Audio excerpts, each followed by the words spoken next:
Hello everyone, today we'll be looking at 3 different videos on analyzing today's UFO clips, episode number 34.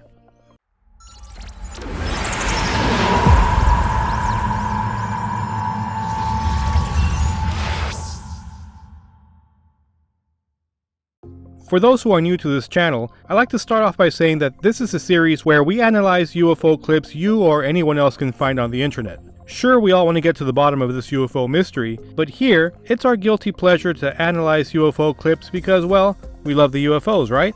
Also, don't forget to stick around to the end of the video so you can find out how you can win a free hoodie this month of November. Our first clip comes to us from ABC 10 News. Let's go ahead and watch it first, and then discuss. 10 News went looking for answers after someone snapped these pictures of an unidentified object flying over the San Diego skyline. Now take a closer look at the left-hand corner of your screen. You can see something there in the sky, and some are calling it Santee's Area 51. 10 News reporter Janet Kwok explains why one local photographer says she has proof we're not alone. One Santee woman tells us her camera broke just moments after she snapped these photos of the object at this historical barn that has some people wondering about visitors from far, far away. It was Tuesday on the afternoon. It was May 7th. I zoomed on it more and then it was clear. It was certainly not a bug.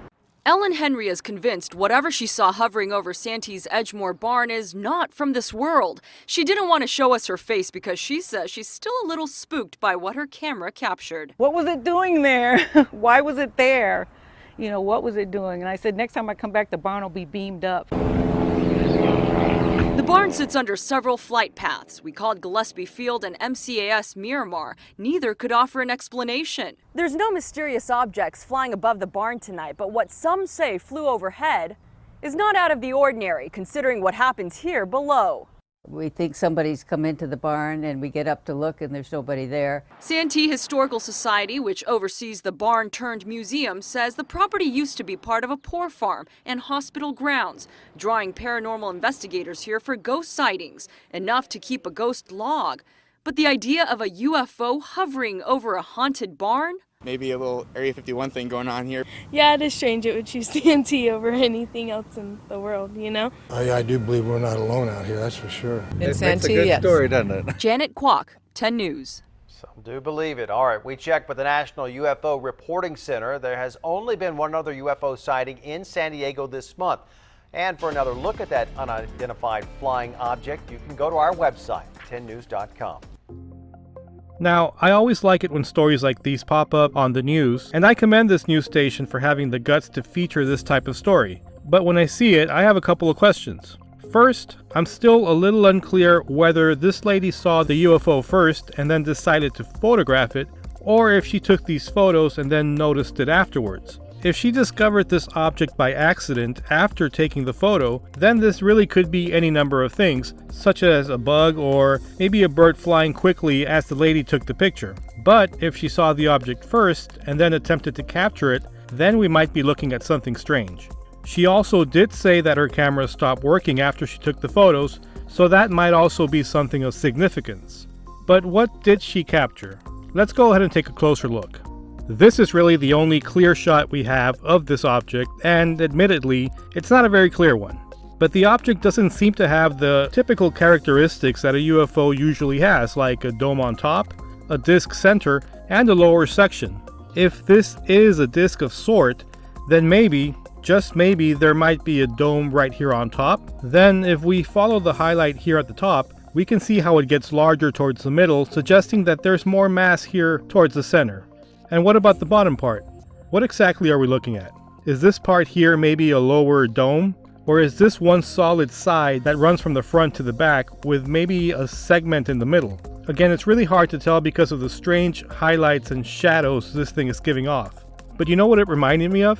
This picture here taken over Hull, England, where an eyewitness said that he'd seen this over a wooded area and managed to take a picture of it. He then reported it to MUFON, and it's case 4554, in case you want to dig deeper into it.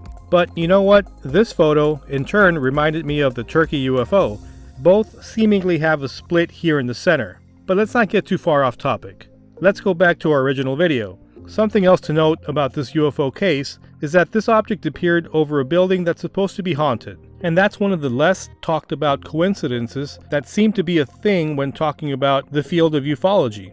Oftentimes there are poltergeist activity where UFO tend to appear or where abductions seem to be taking place. There have been several cases of these type of occurrences, but probably the most famous one would have to be the Skinwalker Ranch case, where a whole slew of activity took place from poltergeists to cryptids manifesting all over the ranch. Some even theorize that there are some places on Earth that might be portals to another world or dimension that UFOs tend to know how to traverse. But who knows, it's really just a theory. If we go back to our original picture, we did what we normally do, and our team decided to build 3D models of what we think this thing might look like. We did 2 of them, and here's our first one.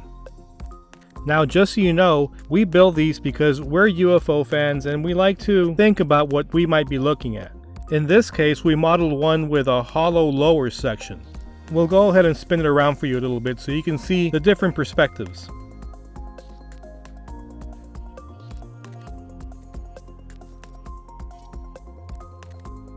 Then here we build another one with a segmented middle. If we compare it to the original photo, it also looks like it. We'll go ahead and spin this one for you too.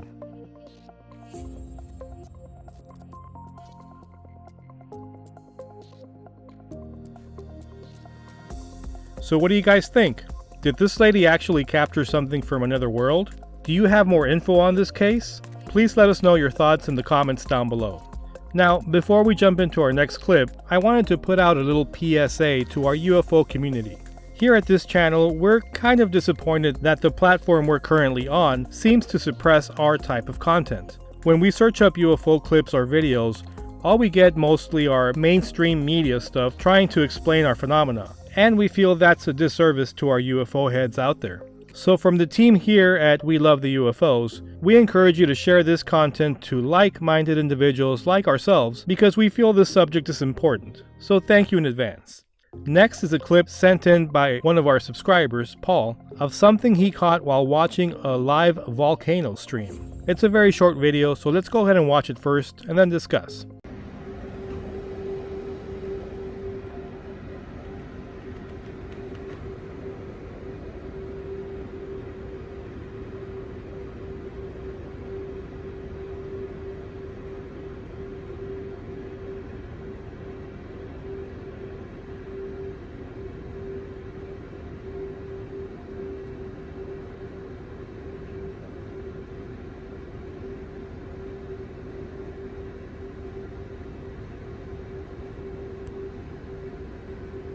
First off, I want to thank Paul very much for sending this and participating in our little UFO community we're building. We really appreciate it. So let's go ahead and take a closer look at this clip.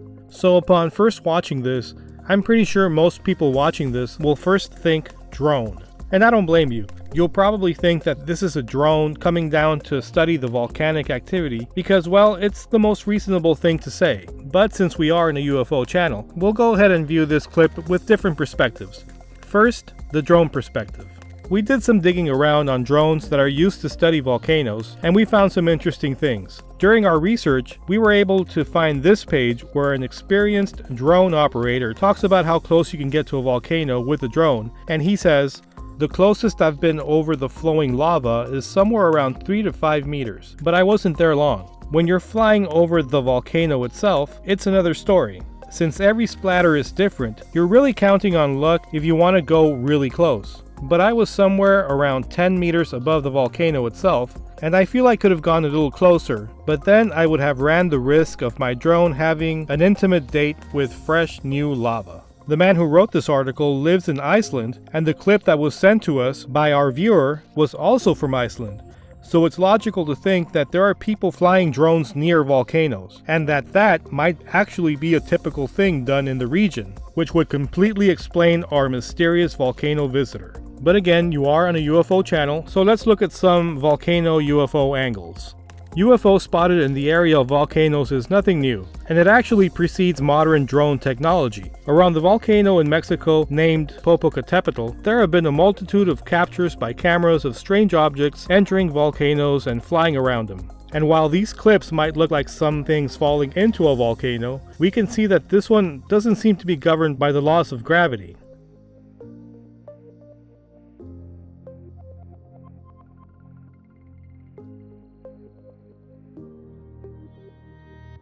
Or what about this clip, where the object seems to move eerily like the one sent in by our viewer Paul? There's even been a documentary on Amazon Prime called Volcanic UFO Mysteries, dedicated completely to this subject. Here, let's go ahead and watch a short clip of that.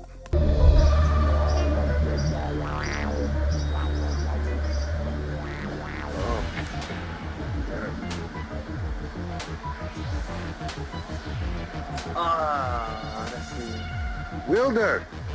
Mira! Wow. Holy shit. Holy.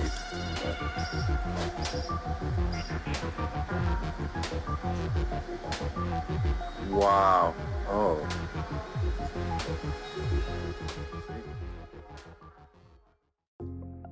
Last thing I wanted to point out about this clip, and something I'd like you to chime in on, is that as I look at this object, would you say it's bright white, or is it actually glowing? That would also be a determining factor on figuring out what we're looking at. So what do you guys think? Did Paul witness something strange in the Icelandic volcano video stream? Or is this simply just a drone? Let me know what you think in the comments down below. Lastly, I quickly wanted to share with you this clip, in case you run into it and wonder if it's real or if it's fake or what it is exactly.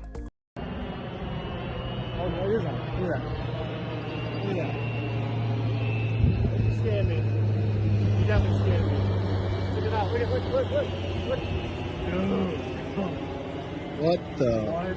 So I have to admit, if I was standing in this area and this thing flew over me, lighting me up with a green beam, I would be spooked as well. This looks like something straight out of science fiction. Even as it flies away, it almost looks like a triangle craft scanning the ground for its next victim. But what we're actually looking at is an airplane used to scan topography using advanced multi-beam LiDAR tech. And it puts on quite a show. But again, yes, it would freak me out if it scanned me. But alas, it's harmless, and I really wanted to show it to you just in case you run into it on another channel and wonder exactly what you're looking at. So now it's time to talk about our November hoodie giveaway. Each month for the foreseeable winter season, we will be giving away one free embroidered pullover hoodie to one lucky subscriber of this channel. All you have to do is read the rules, be subscribed, and leave a comment on a video dated later than October 16th and prior to November 13th, and you'll be entered for a chance to win a hoodie this month of November. Winner will be announced on November 15th, and I'll leave a link to the rules page in the description down below. Also, if you don't want to wait to get a hoodie, you can get one now at loveUFOshop.com. It'll really help support the channel. Thanks again for watching. Please subscribe and ring the bell so you don't miss any of this content. And as always, this is Jesse. We here think that this subject is important, and we really should get this type of content out there to the masses because we love the UFOs. Till next time.